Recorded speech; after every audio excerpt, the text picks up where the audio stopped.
안녕하세요. 김광삼 찡쿠TV 김광삼 변호사입니다. 윤 대통령하고 한동훈 대표가 회동하고 이제 만났죠. 그런데 이제 지내놓고 딱 보니까 제가 어제도 뭐 영상에서 얘기했습니다만은 그 회동 자체가 철저하게 한동훈 대표를 무시하기 위해서 전략적으로 이루어졌다는 그런 생각이 들게 하더라고요. 일단 뭐 한동훈 대표가 집권여당 대표 아닙니까? 지금 원래 만나기로 한 시간보다 한 20분 더 일찍 갔다는 거 아니에요. 그런데 대통령이 또 한 25분인가 또 늦게 왔다는 겁니다. 늦게 왔으면 미리 비서관을 보내든지 누굴 보내서 자리를 안내해야 하잖아요.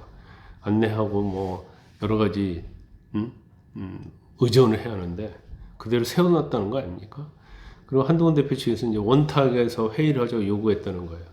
근데 원탁이 아니고 뭐였어요?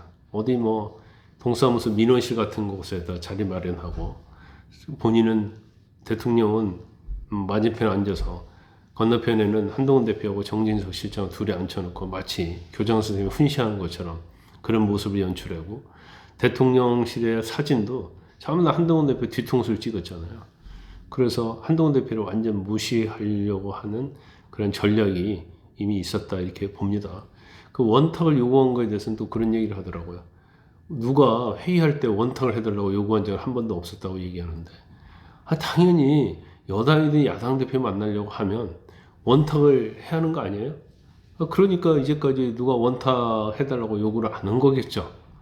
그런데 여기에 아주 뭐 원탁을 요구한 적이 없다, 쓸데없는 요구를 했다, 그런 얘기를 하는 것 같아요. 그래서 제가 볼 때는 뭐 의도적으로 불쾌감을 주려고 하는 그러한 전략이 좀 있었다 이렇게 봅니다.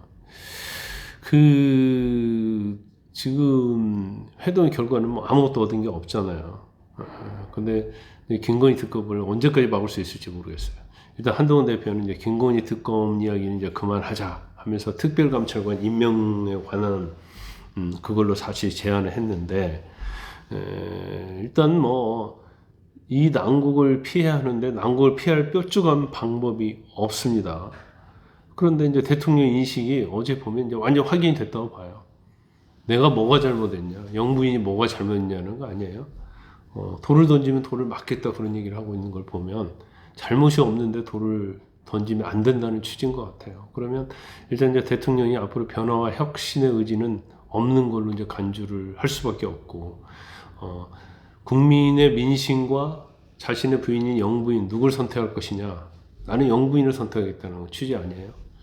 영부인을 악마화하는 그런 거에 따를 수 없다는 거기 때문에 일단 뭐 대통령에 대한 기대는 우리가 저버려야 할 것 같고, 원래 이제까지 해왔던 대로 갈 가능성이 크다 이렇게 봅니다. 추경호 원내대표하고 또 오찬을 했잖아요. 그리고 오찬 자체도 사실은 일부러 저녁에 부른 것이 아닌가 생각이 들어요. 추경호 원내대표는 제가 볼 때는 상당히 무능의 극치를 보이고 있다고 보는데, 뭔가 대표하고 대통령의 갈등이 있을 때는 중재자 역할을 해야 하는데, 대통령 오라면 오고 가라면 가고, 그다음에 한동훈 대표가 무슨 얘기하면 이건 원내 사안이기 때문에 대표가 관여할 사안이 아니다라는 얘기는 하고, 이런 사람이 대표의 어떤 자격이 있을까 좀 의심스러워요. 뭐 제가 볼 때는 뭐 멀지 않아서 그만둘 겁니다. 임기는 못 마친다고 생각해요. 왜냐면 이 난구에 하는 역할이 없거든요. 그러면 또 생각지도 않은 일이 일어날 거고, 또 뭐 예를 들어서 김건희 특검법이 재의결할 때 뭐 통과돼 버린다든지 그러면 본인 사표도 해야겠죠.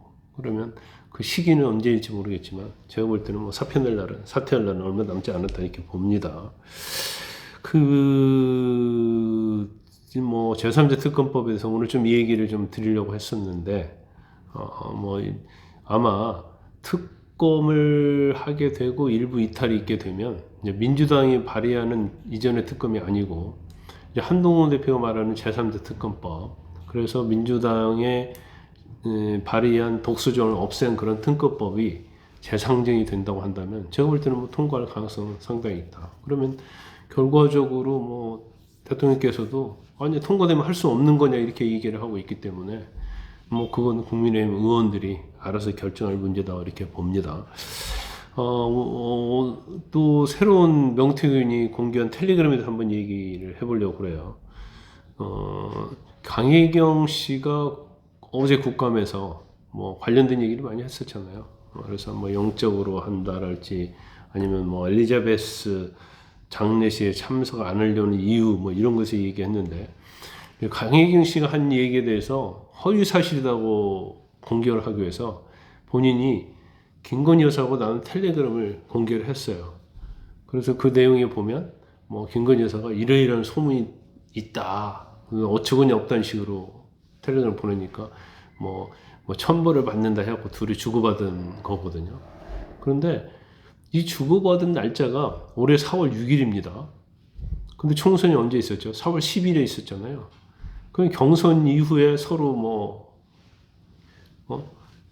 교제를 안 했다. 그러니까 서로 접촉을 안 했다고 대통령실에서 얘기했는데, 이 말이 과연 거짓말이 아니냐, 그런 의혹이 있을 수밖에 없는 거고.